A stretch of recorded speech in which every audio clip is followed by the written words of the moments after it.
Our scripture lesson today is taken from 2 Timothy chapter 4, verses 6 to 8. I'm reading from the New International Version. This is Paul's words written to his friend Timothy and to the Christian community there. Paul says, "For I am now ready to be offered, and the time of my departure is at hand. I have fought the good fight. I have finished my course. I have kept the faith. Henceforth there is laid up for me a crown of righteousness, which the Lord, the righteous judge, shall give me at that day." These are such intimate words written by the Apostle Paul near the end of his life. He was writing from a prison cell. These are the words of a man who is ready to die. It's been said that a person is never really ready to live until they are first ready to die.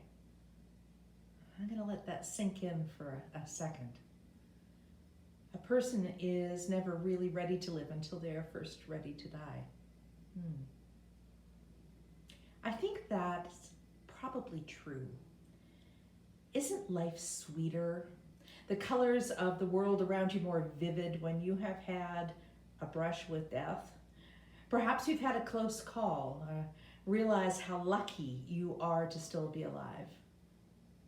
Or maybe you're living with a diagnosis and you realize just how very much you want to keep on living. It changes you, doesn't it? You might reprioritize some things, work less, travel more, call up old friends, make peace wherever possible. And perhaps you've almost lost someone to illness or an accident. And when that happens, don't you consider them just a whole lot more precious than even you did the day before? Most of us don't wake up to life fully until we're faced with losing it. So when Paul says he's ready to be offered up like a sacrifice, his life poured out and emptied, I don't get the sense that it's because he's sick of living or that he's some kind of masochist who likes to suffer.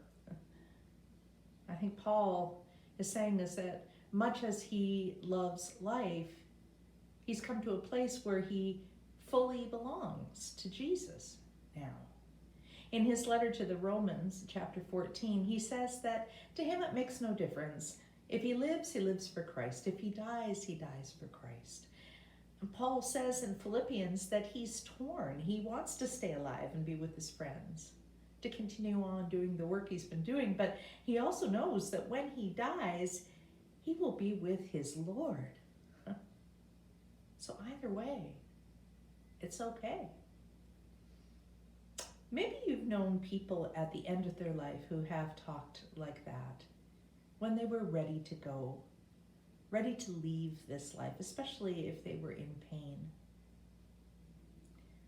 But it's a different state of mind we're talking about, I think, when we hear someone saying that it doesn't matter if they live or if they die, if they're otherwise healthy and reasonably content with life.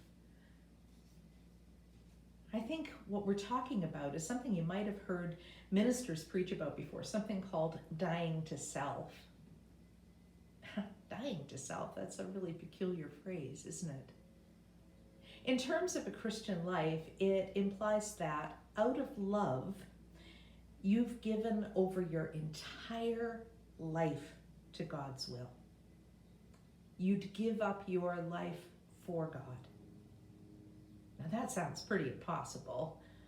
It sounds like that part of us that is pretty invested in our own stuff would make it fairly impossible to think about dying for anything.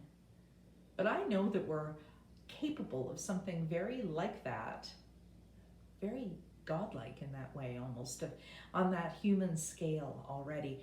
If you're a parent, or if you've deeply loved someone, especially someone more vulnerable than you, You may well agree with every fiber in your being that you would have sacrificed anything, even your life, in order to save them from harm.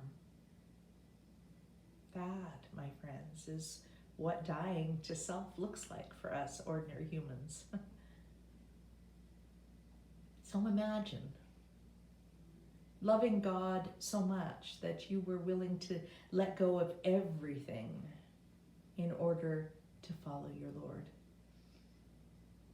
That if God's will meant somehow that you would need to lay down your own life, you'd do it, and do it gladly.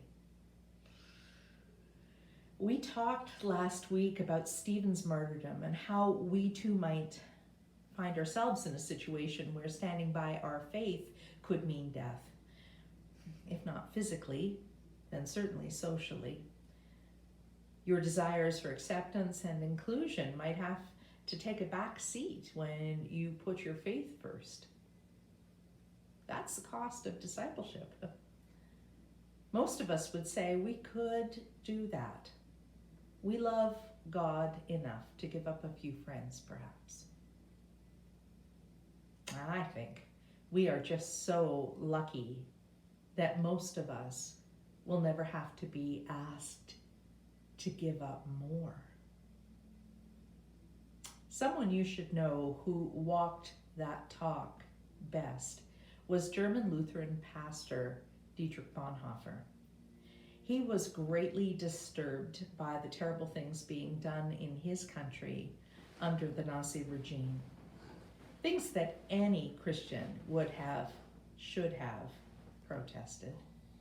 But the churches in Germany stayed largely quiet, fearful perhaps of reprisals toward anyone who spoke out against Hitler. Bonhoeffer couldn't tolerate it any longer, and he ended up leaving the church, joined forces with other Christians across Europe in an underground church movement that determined that it must take action. You may recall these words, which many have borrowed since Bonhoeffer wrote them. He wrote, "Silence in the face of evil is evil itself. God will not hold us guiltless. Not to speak is to speak. Not to act is to act." Now let's watch a short video together about Dietrich Bonhoeffer now. Pardon the commercial at the end, but feel free to take note if you find it helpful to be in touch with the makers of the film to know more about living a life of committed faith. Let's watch together now.